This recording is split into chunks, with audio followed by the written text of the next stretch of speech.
Buenos días a todos. Hoy vamos a tener un mensaje que he titulado Cuatro historias de cambio. Cuatro historias de cambio. Y en estas cuatro historias nos vamos a basar solo en un capítulo de la Biblia, que es el capítulo 16 del libro de los Hechos. Así que puedes preparar tu Biblia hoy. Prepara tu Biblia, prepara tu corazón. Céntrate en lo que Dios tiene para ti este día. Hay palabra de Dios para ti. Y el Espíritu Santo me inquietó en meditar en este capítulo entero, donde hay cuatro historias.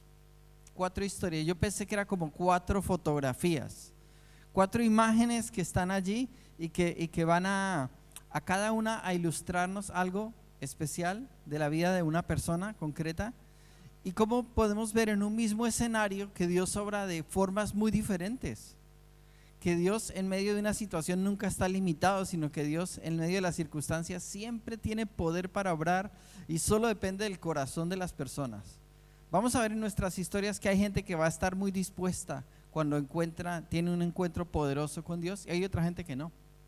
Hay otra gente que no. O sea, que llegar y que la presencia de Dios esté ahí, que el mensaje de Dios esté ahí para ti, no quiere decir que todo corazón esté conectado. Entonces hoy vamos a empezar leyendo nuestra primera historia. Vamos a leer desde el versículo 11, ¿vale? Y voy a empezar hablando primero de la mujer de negocios. La mujer de negocios. La primera persona que ha sido tocada, ¿puedes poner la imagen? Una fotografía.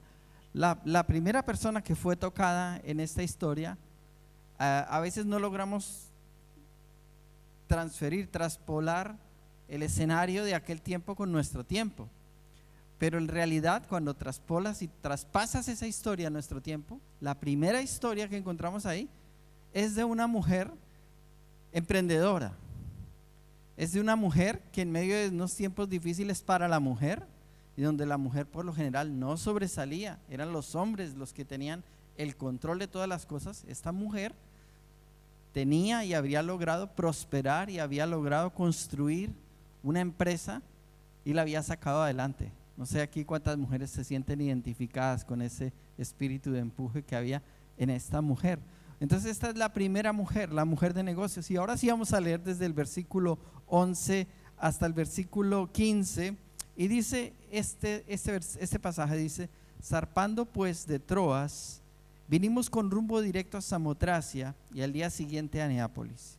Y de allí a Filipos, que es la primera ciudad de la provincia de Macedonia y una colonia. Y estuvimos en aquella ciudad algunos días, y un día de reposo salimos fuera de la puerta, junto al río, donde solía hacerse la oración, y sentándonos hablamos a las mujeres que se habían reunido. Entonces una mujer llamada Lidia, vendedora de púrpura de la ciudad de Tiatira, que adoraba a Dios, estaba oyendo. Y el Señor abrió el corazón de ella para que estuviese atenta a lo que Pablo decía.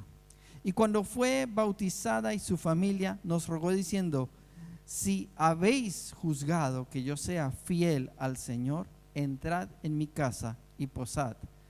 Y nos obligó a quedarnos. Espero que hayas podido seguir esa historia mientras que la leíamos. Es una de las historias más preciosas.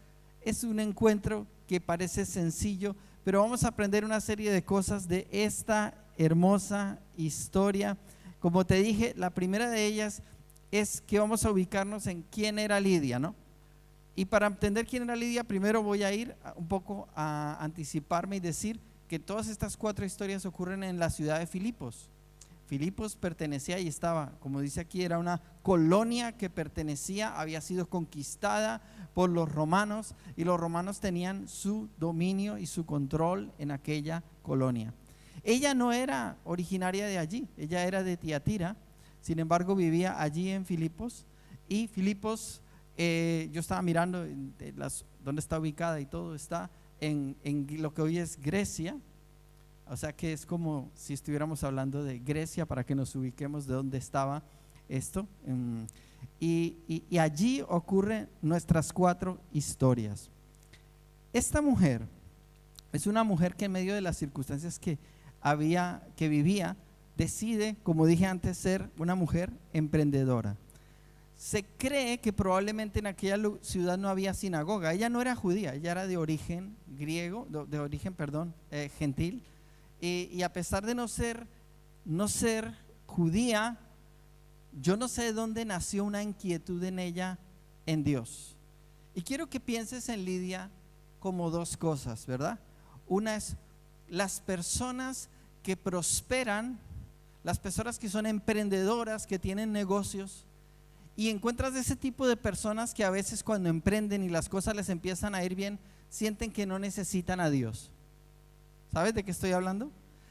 Lidia no era de esas. Lidia era de esas personas que, a pesar de no conocer mucho de Dios, sentía aquí como que ella tenía que agradecerle a Dios. No sabemos de dónde sale el fundamento de su necesidad, de su conocimiento de Dios, pero sí vemos que ella tiene una necesidad de Dios. Y a pesar de ser una mujer acomodada, porque la historia con lo que nos cuenta nos relata más o menos que no era una persona pobre, era una persona que tenía una empresa, no sabemos la magnitud de su empresa, pero tenía una estabilidad, tenía un negocio estable, consolidado, tenía un nivel de vida bueno, y aún así no permitió que estas cosas la frenaran o la desviaran. Y lo ves en la escena preciosa en la que las mujeres van a orar cerca del río. Digo esto porque dije hace un momento que ella no era judía y se consideraba que para poder establecer una sinagoga en una ciudad se deberían tener al menos 10 personas, 10 hombres para poder constituir una sinagoga. Probablemente no había ni siquiera 10 judíos para constituir esa sinagoga en Filipos, pero ella aún no sé dónde había escuchado de Dios que sentía la necesidad, y junto con otras mujeres iban a un lugar público cerca de un río a orar. Qué lindo es cuando uno siente necesidad de Dios y no permite que nada le impida. Si aunque cierren el templo por causa de la pandemia, no vamos a dejar de orar. Aunque las circunstancias nos impidan, vamos a buscar la oportunidad. Y eso es lo que hicieron estas mujeres. Crearon una costumbre, porque dice aquí que tenían la costumbre de ir a cierta hora, y ya parece que todo el mundo lo sabía. De hecho, yo creo que Pablo salió y preguntó: oye, ¿aquí hay alguien que busque a Dios? Sí, hay unas mujeres que se reúnen allá cerca del río. Ah, vale. Y él va allí a predicar, a ver qué es lo que pasa allá y a ver percibir en el espíritu qué es lo que Dios quería, porque Dios lo había llevado a Filipos. Su primer encuentro es con estas mujeres. Pablo encuentra a estas mujeres, y esta mujer nunca permitió que esa prosperidad desviara su corazón, ¿vale? Pero también no permitió nunca que la religión se convirtiera en algo que controlara su vida. Esta mujer era una mujer sencilla y estaba lista aquel día. La Biblia dice que el Señor abrió su corazón, y eso quiere decir que ella, ¿qué? Dios preparó el camino. Dios preparó el camino. Nosotros pensamos a veces que todo depende no sé, de que la gente sea cierto tipo de persona para que crean Dios. Y cuando pensamos en ciertas clases de personas, decimos: esa persona nunca va a creer en Dios. Esa persona es muy dura, esa persona es muy resistida. En nuestras historias de hoy vamos a darnos cuenta que no es así, que Dios es soberano por encima de todo y puede tocar todo tipo de personas, incluso personas muy duras o personas que ya estaban casi listas. En el camino de la vida vas a encontrar personas que están casi listas para escuchar a Dios, y sería muy triste que nosotros no tuviéramos percepción espiritual para cuando nos encontremos con ellas. Pablo, cuando baja la oración, escucha, él percibe y les habla a las mujeres que están allí reunidas, y cuando ellas están allí reunidas, en especial Lidia percibe que este mensaje de Jesús que le están predicando este día por primera vez en su vida es verdadero. Y eso que ella ya tenía inquietud de Dios. ¿Entiendes? Cuando una persona siente necesidad de Dios y esa necesidad de Dios la lleva a buscar. ¿Conoces este tipo de personas que son buenas personas, que tienen inquietud de encontrar a Dios y tal vez van y lo buscan en el lugar incorrecto. Y tal vez tienen ganas realmente, son sinceros, realmente quieren conocer a Dios. Pero si no hay alguien que les se acerque y les hable la verdad, como Pablo en esta historia a Lidia, entonces tal vez va a estar en ceguera. Por más de que tenga una buena motivación, algo le falta. Como dice el mismo Pablo, ¿cómo creerán si no hay quien les predique? Entonces necesitamos ser una iglesia que cuando camina en las calles, cuando va al trabajo, cuando está en cualquier lugar, percibe el corazón y la necesidad, la disposición de una persona, o también logras percibir si ese escenario ha sido preparado por Dios para ti, para que tú entres. Personas que tienen hambre de Dios, pero que todavía no han encontrado a Dios. Personas que están buscando a Dios en el lugar incorrecto, solamente están esperando a la persona correcta que llegue allí y te hable y te muestre lo que es correcto. Cuando tú realmente conoces el Evangelio, la verdad absoluta de Dios, que es que Dios ha amado al mundo y solo hay un camino para llegar al Padre, que es Jesús, el Hijo de Dios, que ha sido enviado por el Padre a la tierra para venir y morir en la cruz por nuestros pecados. Ese es el Evangelio en el que nosotros creemos. El Evangelio no es música, el Evangelio no son cultos, todo eso podemos llamarlo añadidura, pero el Evangelio es cuando una persona entiende esto realmente en su espíritu, en su alma, como Lidia, y entonces dice que ella abrió su corazón. Ella escuchó, porque dice que estaba oyendo. Hay personas que no oyen, pero ella estaba oyendo y abrió su corazón. ¿Y cuál fue el resultado de que abrió su corazón? Creyó en el Señor. Cuando dice que abrió su corazón, significa que creyó en el Señor. No significa que se emocionó. Ella entendió verdaderamente lo que era este mensaje y dijo: yo lo abrazo. ¿Sabe cómo se sabía que la gente realmente abrazaba el mensaje de Dios? No como nosotros en nuestro tiempo, emocionados y deprisa. No, la gente allá era bien consciente en su tiempo lo que significaba realmente decir: yo creo en esto, es decir, decido abrazar esto y que sea mi convicción para el resto de mi vida. ¿Saben cómo lo sabíamos? Porque inmediatamente, dice la Escritura, inmediatamente se bautizaban. Inmediatamente se bautizaban. Sentían la necesidad de confirmar su compromiso con Dios. Sentían la necesidad de mostrar públicamente que habían tomado una decisión por Cristo. Hoy en día se ha malentendido el tema del bautismo, porque el bautismo realmente es algo muy serio. El bautismo es algo muy radical. Hay mucha gente que yo he bautizado y que tristemente con los años he visto que no entendieron el Evangelio, porque a pesar de decir que creían en Cristo, salían y no habían entendido que llegar a Cristo era tomar la decisión, como enseñamos en el bautismo, de que moría mi vida pasada para empezar una nueva vida, que nunca más volvería a esta vida, que yo no quería volver a ser un pecador, que yo quiero ser un hijo de Dios, una hija de Dios. Cuando te bautizas haces eso. Lidia lo entendió, por eso dijo: yo me quiero bautizar, y se bautizó ella y su familia. Entonces, el negocio no puede ser un obstáculo. Hay que enfocar la fe en Dios. No, es que hay tanta gente que cree en Dios y tú te quedas contento. No, pues esa persona no viene a nuestra iglesia, pero cree en Dios a su manera. No te quedes tranquilo con que esa persona dice que cree en Dios a su manera. Solo hay una manera de creer en Dios, y esa es la manera de Dios, la manera que Dios dice, solo a través de su Hijo. Jesús dijo: yo soy el camino y la verdad y la vida, y nadie viene al Padre si no es por mí. Entonces no es a nuestra manera, es que esa persona cree en Dios a su manera.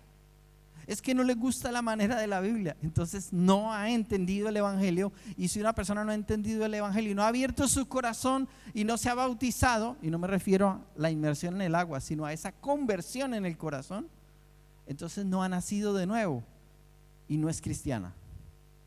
Puede ser como Lidia, una mujer de oración, una mujer que tiene esa intuición, ese sentido de Dios. ¿Entienden?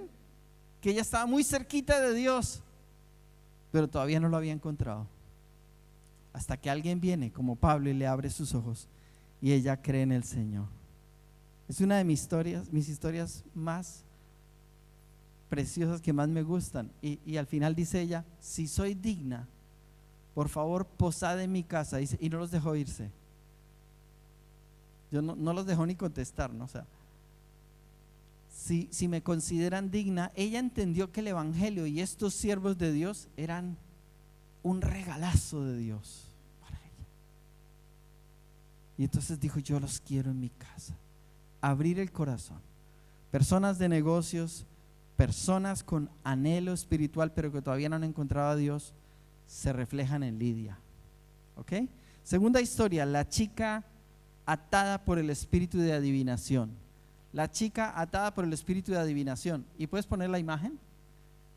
Y es la chica de una mujer, una jovencita que está atada espiritualmente por la oscuridad. Hoy vamos a hablar de tinieblas, de oscuridad, de magia, de brujería, porque esto es lo que tenía invadido el corazón de esta jovencita. Pero además, como en aquellos tiempos había esclavitud, ella era esclava de unos hombres que se habían dado cuenta del poder oculto, del poder del ocultismo que había en la vida de esta jovencita, y dijeron: de aquí podemos sacar provecho. Porque Satanás sabe perfectamente cómo usar el poder que él tiene para enredar, engañar, mentir y atar a la gente. Aquí vamos a ver una segunda historia. Yo creo que es una historia de oportunidad también, aunque no veas una conversión en esta historia. Vemos una historia de oportunidad y de transición. Vamos a leerla juntos a partir del versículo 16 hasta el 22. Dice: aconteció que mientras íbamos a la oración, nos salió al encuentro una muchacha que tenía espíritu de adivinación, la cual daba gran ganancia a sus amos. O sea, ellos cobraban porque les leía la mano, en fin, todo lo que ustedes saben que se mueve hoy en el ocultismo para la gente. Y si no, pues encienda su televisión después de las 12 de la noche y hay un montón de canales ahí ofreciendo ocultismo. Y continuamos, verso 17. Esta, siguiendo a Pablo y a nosotros, o sea, Pablo y todos sus acompañantes, daba voces diciendo: estos hombres, dice esta jovencita endemoniada, dice: estos hombres son siervos del Dios Altísimo, quienes os anuncian el camino de salvación. Y esto lo hacía por muchos días, mas desagradando a Pablo, este se volvió y dijo al espíritu: te mando en el nombre de Jesucristo que salgas de ella. Y salió en aquella misma hora. Pero viendo sus amos, los amos de la chica, que había salido la esperanza de su ganancia, prendieron a Pablo y a Silas y los trajeron al foro ante las autoridades. Y presentándolos a los magistrados, dijeron, se los llevaron al ayuntamiento, los agarraron y los llevaron allá, o a los juzgados, no sé a dónde los llevaron. Y presentándolos a los magistrados, dijeron: estos hombres, siendo judíos, alborotan nuestra ciudad y enseñan costumbres que no nos es lícito recibir ni hacer, pues somos romanos. Y se agolpó el pueblo contra ellos, y los magistrados, rasgándoles las ropas, ordenaron azotarles con varas. ¿Qué les parece esta historia? Impresionante. Quiero empezar con algo que te va a impactar. Yo creo que te va a impactar. ¿Se acuerda que cuando empezamos el capítulo ellos preguntaron dónde está la gente que está buscando a Dios? Y dijeron: están cerca del río, son las mujeres que están y van a tal hora a la oración, en la tarde a la oración. ¿Se acuerdan que así empezó todo? Entonces Pablo, cuando se averigua, las mujeres van a las 5 de la tarde a orar al río, así como aquí vienen a las 6:30 de la mañana un puñado de mujeres a orar por sus hijos. Pues así como esa mujer, el primer día fue un éxito, predicaron, Lidia se convierte. ¿Qué sensación tienes? Ese es lugar de cosecha. Mañana vuelvo allá y seguramente otra alma va a ser ganada para Cristo. Entonces ellos van de camino. Al día siguiente, como arranca la historia, aconteció que mientras íbamos a la oración, se dieron cuenta que como se reunían allá era un buen espacio. Y fíjate cómo la misma idea resulta en algo completamente diferente. Fíjate cómo nosotros planeamos, pero Dios puede cambiar totalmente los planes y aún así Dios va a seguir en control, porque aunque esta parte de la historia termina como, wow, ¿qué pasó? Si estos son los siervos de Dios y están predicando, ¿cómo es que terminan siendo azotados, perseguidos y torturados? O sea, ¿qué es lo que está pasando con el Señor? Porque el Señor no los respalda. Quería que vieras que en un mismo escenario nuestros ojos tienen que poder abrirse y tener percepción espiritual para darse cuenta que las escenas son diferentes cada día. Porque tú vas al trabajo todos los días, pero todos los días no son iguales. Pueden ser iguales si tú no tienes percepción de espiritual. Vas todos los días y pones sellos. Y te vuelves a la casa, comes y al otro día vienes y pones sellos. Es como todos los días son iguales. Solo tú decides si logras percibir qué tiene Dios para contigo en ese día, aunque hagas las mismas cosas como hábitos, pero el día es diferente. Cada día Dios tiene algo que debe ser diferente. Yo, cuando tengo la oportunidad de orar en las noches en mi casa, oro así con mi familia. Era la misma ciudad, era la misma oración, pero la escena había cambiado. Apareció una chica que tenía un espíritu de adivinación y hoy en día se está moviendo el ocultismo con mucha fuerza. Entonces, así como hay gente como Lidia que quiere buscar a Dios, también en la misma ciudad, en la misma Alicante, en la misma Filipos, hay gente que está en la oscuridad y que está cómoda en la oscuridad y que quiere estar en la oscuridad. Ahora, no quiere decir que nosotros retrocedemos porque ellos no están interesados en Dios. Nosotros tenemos dos opciones: predicar a Cristo o enfrentarnos al enemigo. Entonces, la chica percibió algo de Dios que no podía resistir y empieza a proclamar y a irse detrás de Pablo y de todos ellos diciendo: estos son siervos del Dios Altísimo que os anuncian el camino de Dios. Y entonces el que no tiene percepción espiritual piensa: wow, qué lindo, tiene un espíritu profético esta jovencita, porque está profetizando algo que es verdad. Estos son siervos del Dios Altísimo que están anunciando el camino de Dios. ¿Es así o no es así? Pero ¿saben lo que estaba tratando de hacer el enemigo? Estaba tratando de generar una comparativa entre la chica endemoniada y Pablo, para que la gente creyera: somos del mismo equipo, por eso voy detrás anunciándolos, así que cuando ellos se vayan, aquí me quedo yo, el negocio sigue aquí conmigo.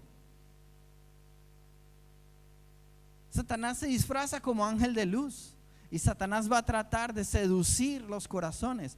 Mira que hay personas que han creído en el Señor, han entendido el evangelio y en un momento de desesperación piensan como el mismo Saúl. En un momento de desesperación: uy, si Dios no me contesta, me voy donde la bruja, la divina de Endor, y que ella me diga. Pues si Dios no hace nada, llamo por la noche al teléfono, a la línea tal, para que me diga algo. Llamo a mi país para que me hagan un trabajito.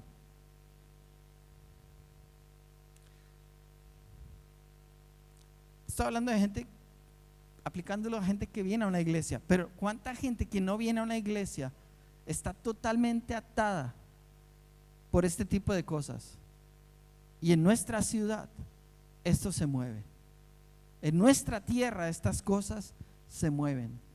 Nosotros no podemos estar ajenos. No sé si en tu vehículo, o si tienes vehículo, alguna vez te han puesto el papelito en el de se adivina, llama al número tal. A mí me lo han puesto un montón de veces. Me lo han metido en el buzón. Primero los destruía y luego empecé a cogerlos y a orar en contra de eso. Dice: yo en el nombre de Jesús declaro que tú hagas una obra donde ilumines y donde las obras de la oscuridad sean reprendidas y traigas luz sobre estas personas. Entonces hay gente que le gusta la atracción hacia lo mágico, hacia lo sobrenatural, pero no hacia Dios, porque hay una diferencia entre lo sobrenatural, mágico y Dios. ¿Saben qué es? Con Dios hay compromiso, con Dios hay transformación, con Dios hay que dejar un camino para entrar a otro. Con la magia no. ¿Sabes por qué? Porque Satanás no te va a pedir que dejes tus pecados, Satanás no te va a pedir que dejes tu antigua manera de vivir, sino que va a ayudarte y a supuestamente proveerte de salidas y caminos, pero es mentira. Lo único que está pasando, sacándote de una trampa a otra. Esa es la forma de funcionar de Satanás, sacar de una trampa para enredarte con otra, y cuando te desenreda de esta, te propone otra con la que te enreda y ahí te mantiene atado. Todo lo que Satanás hace produce eso. Por eso, cuando uno tiene discernimiento espiritual como Pablo, se perturbó en el espíritu. ¿Escuchasteis cómo dice que él se perturbó? Después de varios días, como que él tuvo paciencia, seguía predicando, y de repente cuando estaba predicando, la mujer empezaba a gritar detrás de ellos: ¡estos son siervos de Dios! ¿Se dan cuenta? A dañar el espíritu, a generar esa tensión.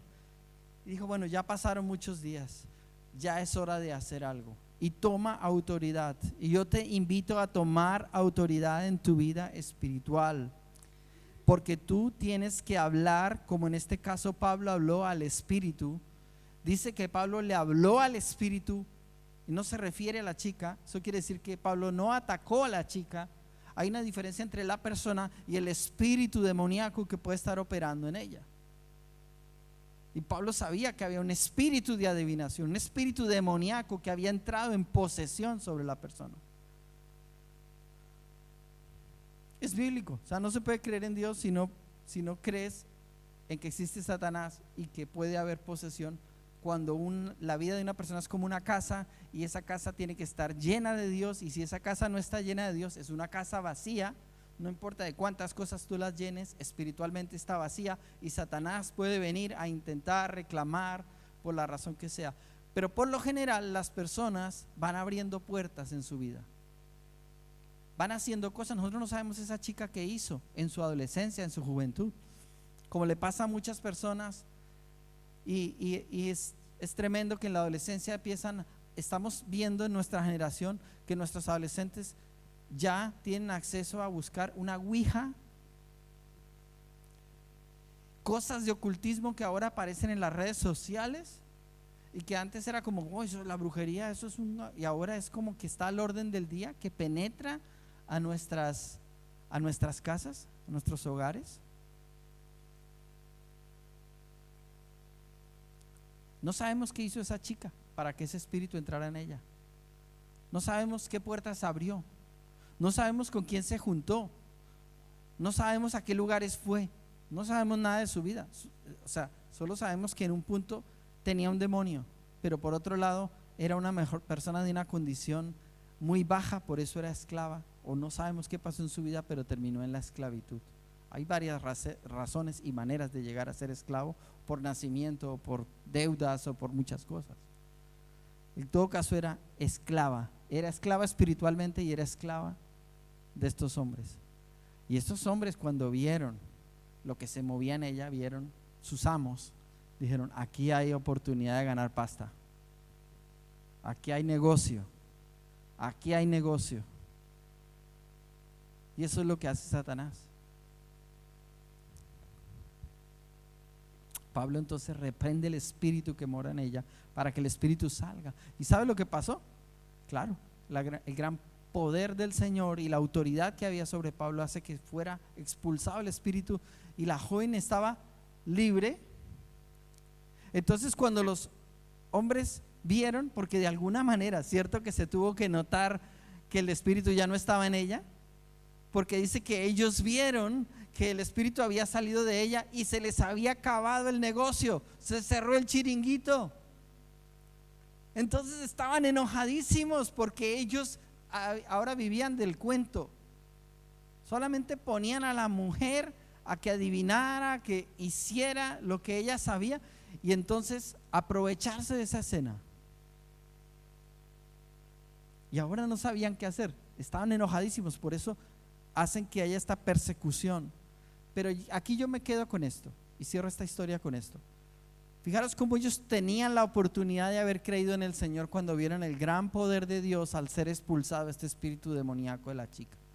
Estos hombres, o estas personas, o esta pareja, sus amos, que no sabemos quiénes eran, tenían la oportunidad de haber creído en Dios en ese momento. No se les predicó un mensaje, pero sí vieron el poder en acción. Pudieron haberse arrepentido y sin embargo no quisieron. Al contrario, se rebelaron y provocaron una revuelta donde dice que todo el pueblo se unió a ellos para venir en contra de ellos. ¿Por qué? No porque ellos hubieran hecho nada malo, como ellos mintieron aquí, sino porque, claro, esta gente les había dañado todos sus planes. Pero también me da tristeza por la joven, que yo creo que la Biblia, que es tan descriptiva, pasara lo que pasara, si ella hubiera creído, nos hubiera contado la Biblia, como en otras historias, que el ciego vio y volvió y habló con Jesús, se volvió a reencontrar y entonces le dijo, ¿qué crees? Y dijo, pues si me dices quién es el Salvador, yo creo en él. Dijo, soy yo con el que hablas. Entonces dijo, creo. ¿Cuántas veces la Biblia no nos narra el post, lo que ocurre el después, cuando la persona realmente cree? Entonces tristemente parece que no creyó. No creyeron ni sus amos ni ella. Ahora no sé si más adelante, porque la Biblia ya no nos cuenta. Pero lo que sabemos es que en ese momento había un momento de oportunidad. Entonces recuerden, para cerrar esta historia, misma ciudad, misma escena, vamos a la oración, todo cambió. De repente otras personas en otra condición, y sin embargo el poder de Dios vuelve y se manifiesta de una manera diferente, dando una nueva oportunidad de salvación a ellos y a muchos que al ver el gran poder de Dios pudieron haberse vuelto y haber creído en el Señor. Sin embargo, en rebeldía hacen una revuelta, los llevan ante las autoridades judías de la ciudad y ante las autoridades civiles, y enseñando, diciendo que enseñaban costumbres que no eran lícitas, los azotan y les quitan la ropa, y como nos continuará diciendo esta historia, son llevados a la cárcel. Vamos a entrar en nuestra tercera historia. Permítame ir adelante con esto lo más rápido posible. La tercera historia son los presos cambiados. Los presos cambiados. ¿Saben qué es un preso? Un criminal. Quiero explicarte que el mensaje de Dios es para gente buena como Lidia, trabajadora, que quiere creer en Dios, pero el mensaje de Dios también es para la gente que está en la cárcel y para los criminales. Cuando uno no entiende los planes de Dios, uno cree que los planes de Dios han de trazarse como uno piensa y no como Dios los tenía planificados. Y uno dice, qué injusto que los hayan azotado, qué injusto que los vayan a echar en la cárcel, cuando ellos lo único que estaban haciendo era sirviendo a Dios. Pero lo que nosotros no sabíamos es que Dios también tiene planes de salvación para los presos, para los criminales. A nosotros no nos entra eso. Queremos perdonar a los que son más o menos buenos, pero a los que son muy malos, ¿verdad? ¿Cómo no nos cuesta? ¿Cómo vamos a perdonarlos? Aquí no estamos hablando de perdonar a personas no arrepentidas. No se ha arrepentido, pero lo perdonamos como si no pasara nada. Cerremos las cárceles. Aquí estamos hablando de una obra que va a ser el Espíritu Santo, de conversión en lo más profundo de una persona que ha caído lo más bajo, y aún así es tan poderoso Dios que puede transformar el corazón de un criminal.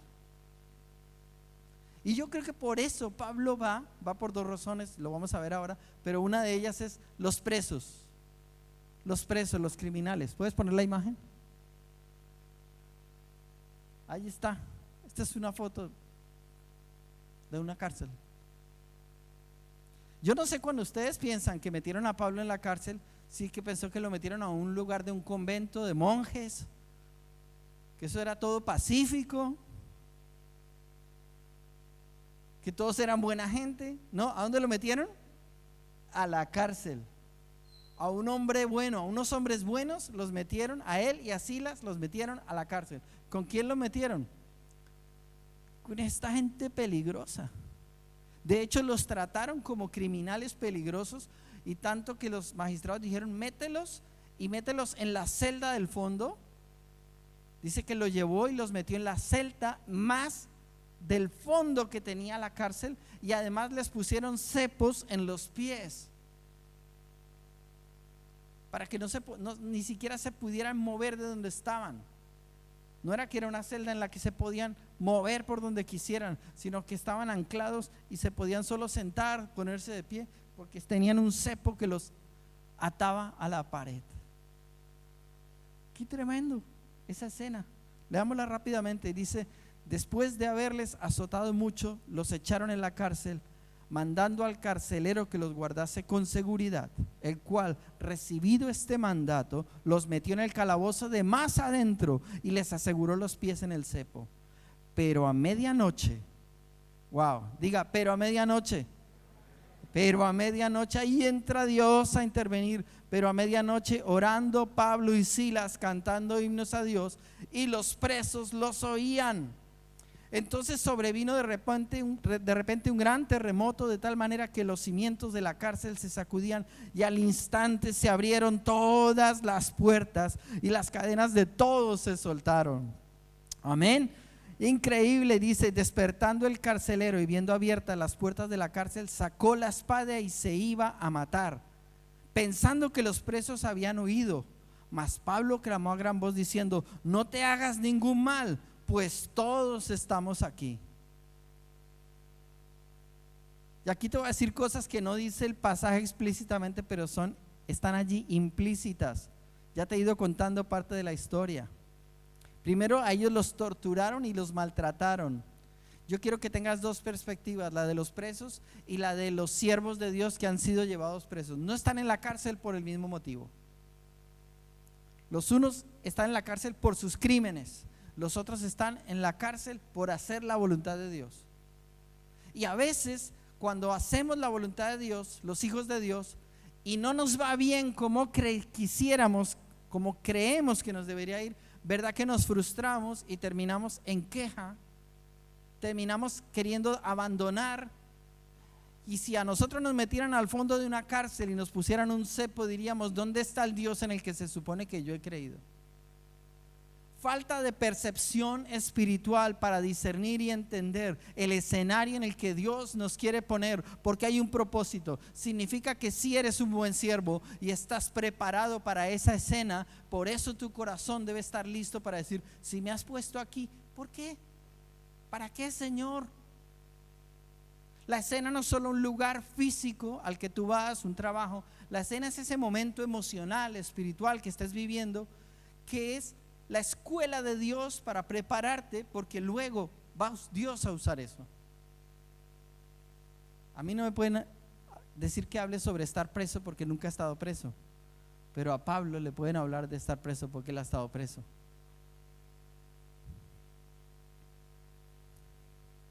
Y dice que a medianoche, en vez de estarse quejando, llorando, murmurando: Señor, ¿por qué nos abandonaste?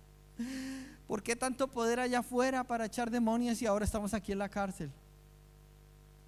Señor, pero aquí no te vamos a ser útiles, entonces ¿para qué? ¿Cómo lo vas a resolver? Señor, esto no tiene salida. En vez de estar llorando y quejándose, ¿qué hacía esta gente a medianoche? Oraban y cantaban. Entonces, ¿qué pasa cuando un cristiano entiende lo que son sus armas espirituales? Oración, alabanza, armas espirituales. Dice: ¿qué papel juega la oración? ¿Qué me voy a poner a cantar cuando se está hundiendo el negocio? Falta de percepción espiritual, porque ellos entendieron que el único que tenía el control, el poder y podía hacer algo en esa escena era Dios. Ellos no podían hacer nada. ¿Qué deciden? Descansar en Dios, entregarle el problema a Dios. Puedes decirlo conmigo: voy a entregar mi problema a Dios. Cuando venga la tentación de deprimirme, de desanimarme, voy a alabar al Señor en medio de ese momento de oscuridad. Voy a alabar al Señor, voy a levantar mis manos. Y seguramente alrededor tuyo, aunque tú no estés en una cárcel, hay presos alrededor, porque yo no sé usted cómo se imaginan la escena. Yo no sé si esa gente empezó a cantar en la celda del fondo y todos se asomaron y dijeron: ay, qué lindo cómo cantan allá. ¿Qué creen que dijeron los presos? De todo. Les debieron increpar, insultar, todo tipo de palabras, vejaciones, insultos. Y se cansaron de insultarlos porque ellos no dejaron ni de orar ni de cantar.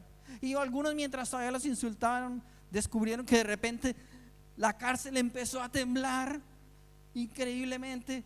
Todas las puertas se abrieron. No sé si entiendes lo que nos muestra el pasaje, lo milagroso de la escena. Porque un lugar puede temblar, pero es como si yo te dijera: el lugar donde tú vives, el edificio donde tú vives, supongo que la mayoría vivimos en edificios, el edificio donde tú vives, tembló el edificio y se abrieron todas las puertas de todas las casas. Quedaron abiertas de par en par. Tú dices, eso es normal, ¿cierto? ¿A qué no? Se puede caer el edificio, pero las puertas se quedan cerradas. Y dice que las puertas, todas las puertas de todas las celdas, todas se abrieron. Fíjate de lo que estamos hablando: mundo espiritual, mundo físico, esclavitud espiritual, esclavitud física. Ellos eran presos, esos criminales eran presos físicos y espirituales. Sus crímenes los tenían atados, pero también eran presos de la sociedad. ¿Y sabe qué hizo Dios para demostrarles que realmente eran verdaderamente libres? Les abrió todas las puertas. ¿Qué pasa en una cárcel común y corriente si se abren todas las puertas? No está la desbandada más grande del planeta, todo el mundo huyendo, porque los carceleros no estaban pendientes, estaban sálvese, sálvese quien pueda. El terremoto fue tan grande que se sacudieron los cimientos de la cárcel y todas las puertas se abrieron. Había toda la oportunidad de huir. Y ahí viene el gran milagro. Algo tocó las vidas de estos presos. Hay algo que no nos cuenta el pasaje.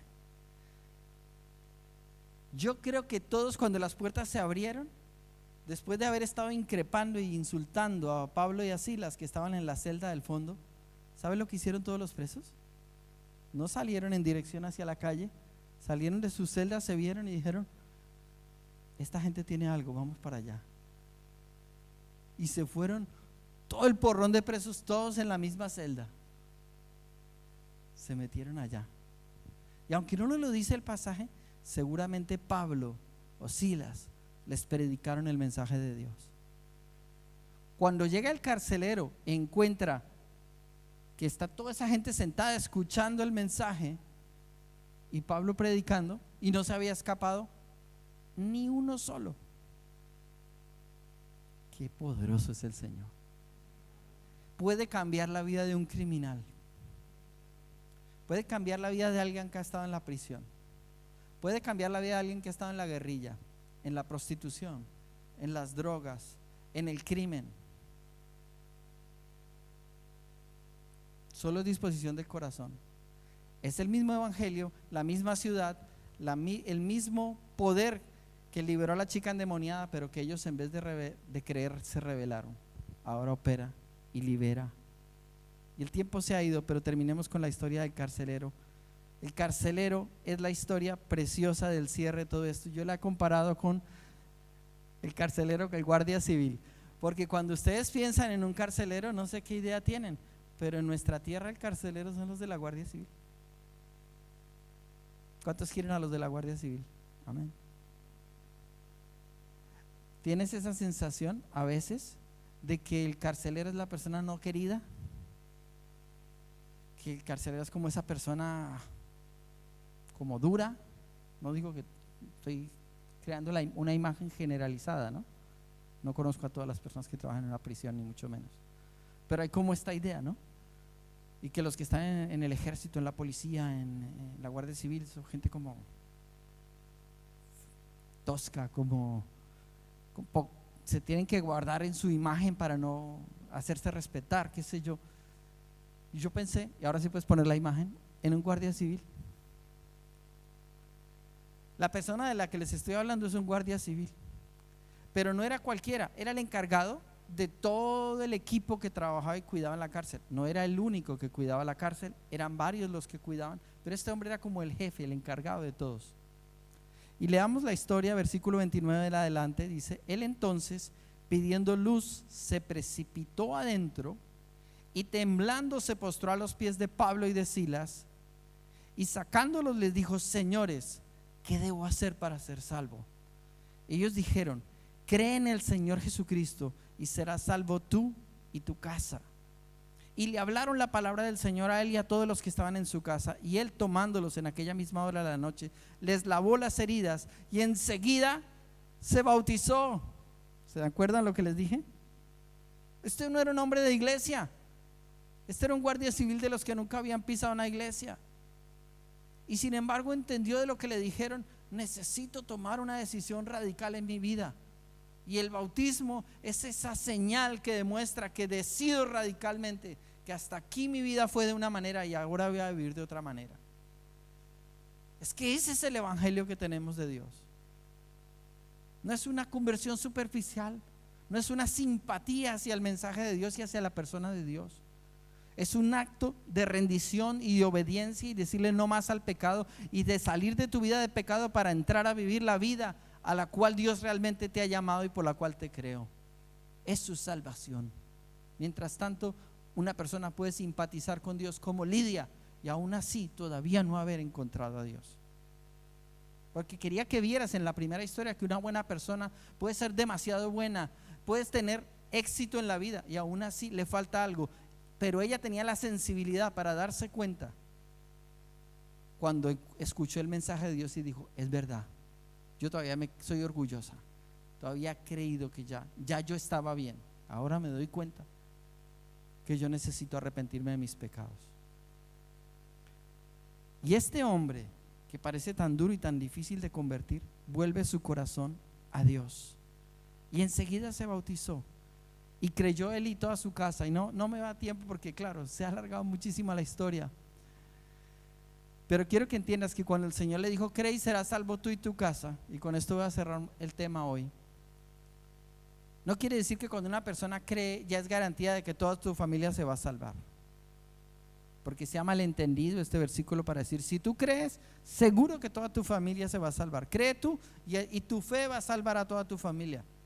Yo fui uno de los que proclamé este versículo así. Ahora, una cosa es en oración yo creer que con mi fe yo puedo empezar a orar por la salvación de toda mi familia y que mi fe puede afectar a toda mi familia para salvación, y otra cosa es creer que solo porque yo creo ya tengo garantizada la salvación de toda mi familia. Mi familia tiene que creer. Por eso en este mensaje no solo le predica a él, dice que le predicó a él y a todos los suyos. Y en aquel entonces fueron bautizados. ¿Por qué? Porque creyó él, pero también creyeron todos los suyos. Él creyó que si él llevaba el mensaje de Dios a los suyos y los suyos veían el cambio que había ocurrido en él, entonces ellos iban a abrir la puerta de sus vidas. ¿No es verdad que hay un poder en la historia? ¿Puedes poner la imagen otra vez? ¿No es verdad que hay un poder en la historia cuando alguien que ha tenido una imagen tan fuerte de hombre duro, de difícil, y se derrumba y cree en el Señor? Todos los que están alrededor no empiezan como a reflexionar y a decir: wow, pues si se convirtió Paco, que era tela. Eso me tiene que hacer reflexionar de si ese mensaje es tan poderoso. Si se convirtió el centurión, es que ese mensaje es poderoso. Si se convirtió Saulo de Tarso, que era un religioso asesino, ¿entiendes? Porque era tan importante. Y nosotros decimos: ponte de pie, vamos a terminar, vamos a orar. Ponte de pie y escucha hasta último, ¿vale? Y nosotros decimos: Señor, ¿por qué yo tengo que ir a la cárcel? Y si no vas a la cárcel, ¿cómo vas a conocer al guardia civil? Y si vas y estás todo el tiempo llorando mientras que estás con el guardia civil, en vez de entender el objetivo de Dios contigo, no se va a salvar el guardia civil. Y si no se salva el guardia civil, no se salvan todos los de su casa. Es increíble las conexiones del Señor. Cierra tus ojos un momento. Yo no sé, hoy en esta mañana el Señor te trajo para escuchar este mensaje. Tal vez venías más preparado, o menos preparado, pero este mensaje es la palabra de Dios para ti. Yo creo no en mí, sino en el poder de la palabra de Dios.